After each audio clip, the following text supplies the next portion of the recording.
అందరు బాగున్నారా? మేము బాగున్నానమ్మా, చాలా బాగున్నాను. మీ అందరూ బాగా చదువుకోవాలి. మీరు పెద్ద పెద్ద ఆఫీసర్లు అవ్వాలంటే మీకు దొరికే ఒకే ఒకటి ఏంటంటే బాగా చదువుకోవాలి. ఇప్పుడు మీకేంటంటే మీరు మీ మేడం చెప్పినట్టు, మీ టీచర్స్ చెప్పినట్టు మీ అందరూ బాగా చదువుకుంటేనే రేపు మీరు ఒక ఉన్నత స్థాయిలోకి వెళ్ళగలుగుతారు. లేకపోతే మీరు మీరు మీరు అనుకున్నది సాధించలేరు. మీరు ఎప్పుడైతే బాగా చదువుకొని మీ టీచర్స్ మిమ్మల్ని ఎలా అయితే గైడ్ చేస్తారో దాన్ని ఫాలో అయితేనే మాత్రం మీరు ఒక భవిష్యత్తులో ఒక మంచి స్థాయిని వెళ్ళగలుగుతారు. కాబట్టి మీరందరూ బాగా చదువుకుంటారని చెప్పి నేను ఆశిస్తున్నాను. సరేనా? చదువుకుంటారా? మీకు ఎటువంటి అవసరం ఉన్నా ఏం కావాలన్నా మీ టీచర్స్ చెప్తే, మా సార్ చెప్తే మీకు ప్రభుత్వం దగ్గర నుంచి కానీ మా తరపు నుంచి కానీ ఇంకా ఎవరి తరపు నుంచి కానీ మీకు ఎటువంటి సాయం కావాలన్నా ఏం కావాలన్నా చేయడానికి రాజారావు గారు సిద్ధంగా ఉన్నారు. కాబట్టి నిర్మాణంగా మీకు ఏం కావాలో అడగండి, మీ టీచర్స్ చెప్పండి. మీరు బాగా చదువుకోండి. మీరు చదువుకుంటే మాత్రమే మీ లైఫ్ మారుతాయి. సరేనా? Okay, thank you very much.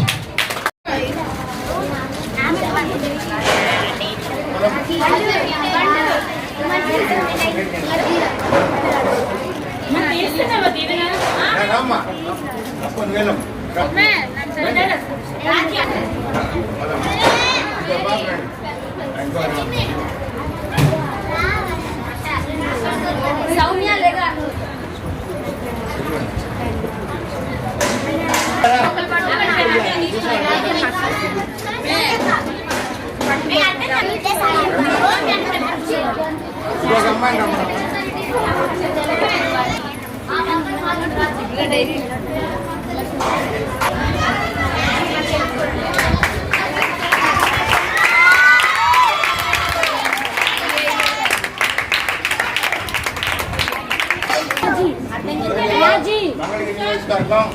గౌరవ శాసనసభ్యులు నారా లోకేష్ గారి ఆధ్వర్యం మన ఆయన నియోజకవర్గం ఇది. మనం ఆయన దగ్గర ఆయన వాటర్లు అయ్యున్నాం. ఈ రోజున మరి ఆయన లోకేష్ బాబు గారు ఇక్కడ మీ యొక్క హాస్టల్స్కి SC girls hostel, college, high school hostel ఎదురుగా బిల్డింగ్ మీకు కడుతున్నారు. 6.5 కోట్లు పెట్టి మరి అందుకు కూడా నేను బహిరంగ కృతజ్ఞతలు తెలియపరుస్తున్నాను నారా లోకేష్ బాబు గారికి. అలాగే మీ దగ్గర ఉన్న మేడం గారు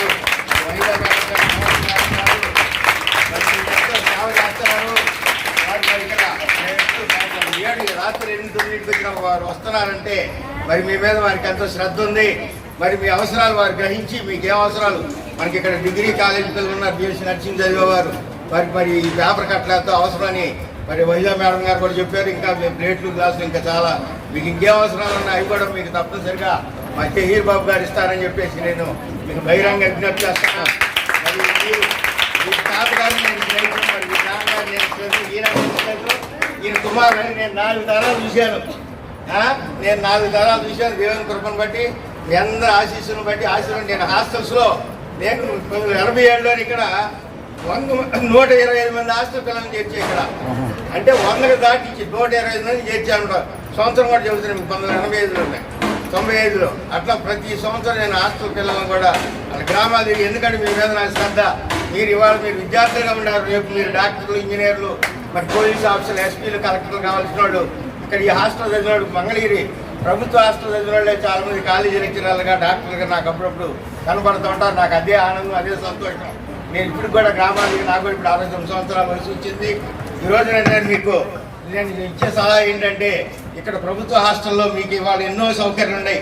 మేము 1970లో మేము హాస్టల్ చదువుతుంటే 65లో మాకు ఆ విదేశాల నుంచి గోధుమలు వచ్చే, తెల్ల పురుగులు వచ్చే, వాటిలో మేము ఆహారం తీసుకుంటే ఇవాళ మీకు మెనూ బోర్డులు, పెద్ద పెద్ద మెనూ బోర్డులే పెట్టారు. అక్కడ మీకు అప్పుడప్పుడు ఆఫీసులు వచ్చి తనిఖీ చేస్తూ ఉంటారు.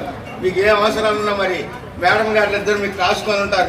మీకు ఇక్కడ వర్కర్స్ కూడా మరి చాలా జాగ్రత్తగా చూసుకుంటూ ఉంటారు మిమ్మల్ని. వారిని వర్కర్స్ కూడా నేను అభినందిస్తాను. ఎందుకంటే వాళ్ళు నేను ఎప్పుడన్నా వస్తే అన్నయ్య కలవరిస్తూ ఉంటారు. వాళ్ళు కూడా మిమ్మల్ని జాగ్రత్తగా చూసుకుంటున్నారు. మరి మీ తల్లిదండ్రులు గౌరవించినట్టుగా మీరు మీ వార్డెన్ గారులని, మరి మీ దగ్గర మిమ్మల్ని, మరి ఆ యొక్క కమాండర్ వాచ్మెన్ కూడా జాగ్రత్తగా, మీరు ఇప్పుడున్న విద్యార్థులు అనేటువంటి అధికారులు అవుతారు. కాబట్టి మనం జాగ్రత్తగా, మన ఇరుగు పొరుగు వారి స్నేహంగా మంచిగా అందరూ కూడా మీరు స్నేహభావంతో మీరు పెరగాలని చెప్పి నా యొక్క ఆశీస్సులు. మీరు మంచి అధికారులు అవ్వాలా, మీరు మంచి ఆఫీసర్లు అవ్వాలని కూడా నా కోరిక. ఇక్కడ ఈ హాస్టల్ చదివిన వాళ్ళు, మరి మేము పలానా హాస్టల్ చదివామని మీరు వచ్చారు, మరి మేము ఇప్పుడు డాక్టర్ గారు అంటే మా ఎన్ఆర్ఐ డాక్టర్ చేస్తాం, అక్కడ చదివిన అక్కడ డాక్టర్ అయిన వాళ్ళు ఉంటారు. ఆ విధంగా మనం ఇక్కడ చదివే పిల్లలు కూడా మరి వీళ్ళు కూడా ఎన్ఆర్ఐలో మణిపాల్ ఇంకా పెద్ద హాస్పిటల్లో కూడా డాక్టర్ అవ్వాలని వాళ్ళని కూడా నేను ఆశీర్వదిస్తున్నాను. బీఎస్సీ నర్సింగ్ పిల్లలు కూడా అలాగే వీళ్ళు కూడా కార్యక్రమాలు ఎగ్జామ్లు అవ్వాలని కూడా నేను ఆశిస్తూ మరి ఇంకొకసారి నేను మరి మా సోదరులు మరి వైదా మేడం గారు, భవానీ మేడం గారు మరి ఎంతో మీకు సహాయం చేస్తున్నారు. వారితో కూడా జాగ్రత్తగా మరి మంచిగా గౌరవించుకుందాం, ఒకరినొకరు కుటుంబ సభ్యులాగా ఉందాం. నేను తప్పనిసరిగా మరలా మీకు ఎప్పుడే అవసరం ఉండా నాకు ఫోన్ చేస్తే చాలు, నేను వచ్చి జగన్ బాబు గారిని పట్టుకొని మీ అవసరాలు ఏముంటే అవి మళ్ళీ దీని చేత చేపిస్తా.